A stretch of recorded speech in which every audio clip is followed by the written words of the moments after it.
Você já ouviu falar em motor contrarrotativo? Nesse vídeo você vai entender como o sentido de giro do motor influencia na dinâmica da moto. Fala pessoal, motos e tal. Afinal, qual seria o sentido de giro correto de um motor para dizer que algum motor gira ao contrário? Simples, os motores de motos em sua grande maioria giram no mesmo sentido das rodas. Isso foi padronizado há muito tempo, pois traz algumas vantagens. A primeira é que a transmissão da força do motor até as rodas se torna mais simples. Os motores da moto contam com uma redução primária logo no eixo do virabrequim que serve como um multiplicador de torque. Aqui temos automaticamente uma inversão na rotação.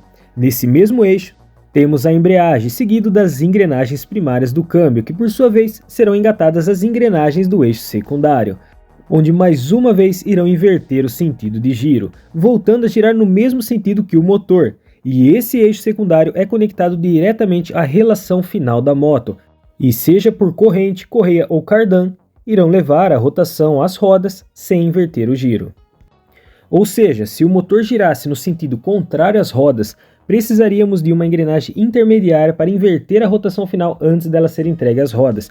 E isso, querendo ou não, acontece em alguns motores que possuem a relação primária por corrente, como por exemplo a Classic 500 da Roenfield, que conta com uma engrenagem adicional para essa função, sem falar de algumas Harleys. A segunda vantagem do motor girar no mesmo sentido das rodas também é a sua desvantagem, o aumento do efeito giroscópio. Vamos lá, quanto mais rápido um objeto, uma massa gira, mais ela resiste ao movimento que tende a mudar a direção do seu eixo de rotação. Isso pode ser identificado facilmente em algumas ferramentas rotativas, como por exemplo uma esmerilhadeira que desligada é de fácil manuseio, mas ligada em alta rotação cria resistência ao movimento, ou então o exemplo clássico da roda de bicicleta, pendurada por um lado só por uma corda, que girando tende a se manter no lugar ao invés de cair e começa a orbitar seu ponto de sustentação. Saiba que isso também acontece com as peças rotativas da sua moto, principalmente peças que possuem grande massa, peso, ou seja, as rodas e o virabrequim do motor.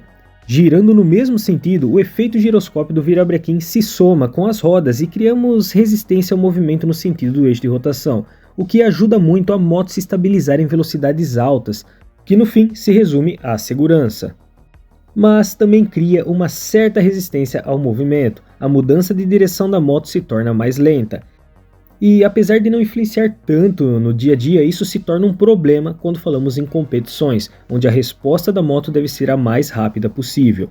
E aqui temos uma das principais aplicações de um virabrequim contrarrotativo, ou seja, girando ao contrário ao sentido das rodas.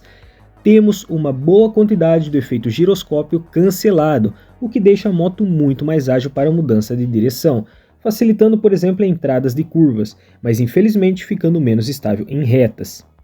Por isso você vai ver muito virabrequins contrarrotativos em motos super esportivas.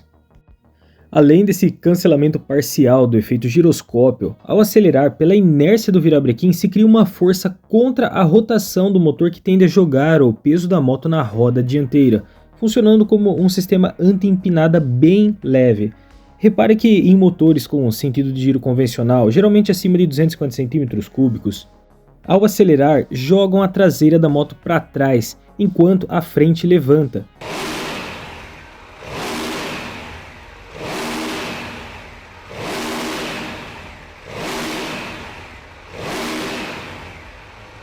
Já com o virabrequim contrarrotativo, o efeito é o contrário, o motor empurra a frente da moto para baixo.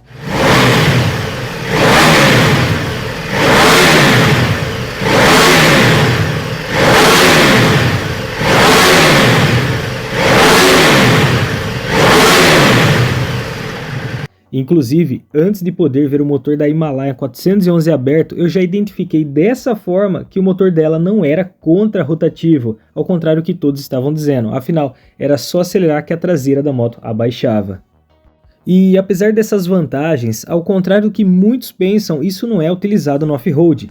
As motos não atingem velocidade suficiente para que um virabrequim contrarrotativo seja relevante, e em situações como o motocross, o efeito giroscópio é desejado. Sem falar que acrescentar uma engrenagem apenas para inverter o sentido de giro do motor antes de entregá-lo às rodas acrescenta atrito, peso e custo. E por fim, algumas fabricantes tentaram diminuir o efeito giroscópio da moto de outras formas, como por exemplo colocando o motor na longitudinal. Assim, com o eixo do virabrequim na perpendicular em relação às rodas, não há soma do efeito giroscópio. E aí, você já conhecia esse sistema? Muitos me pediram para falar sobre virabrequim contra-rotativo, mas ele não traz tanto benefícios para a nossa realidade, pelo menos não para a minha. Diz aí o que você achou desse sistema, e se curtiu esse vídeo que ficou um pouco menor do que o padrão, deixe seu like e aproveite também para me dizer se prefere vídeos mais curtos ou mais longos. Considere se tornar um membro apoiador do canal por R$ 3,99 por mês. Se inscreva para não perder nenhum vídeo e falou!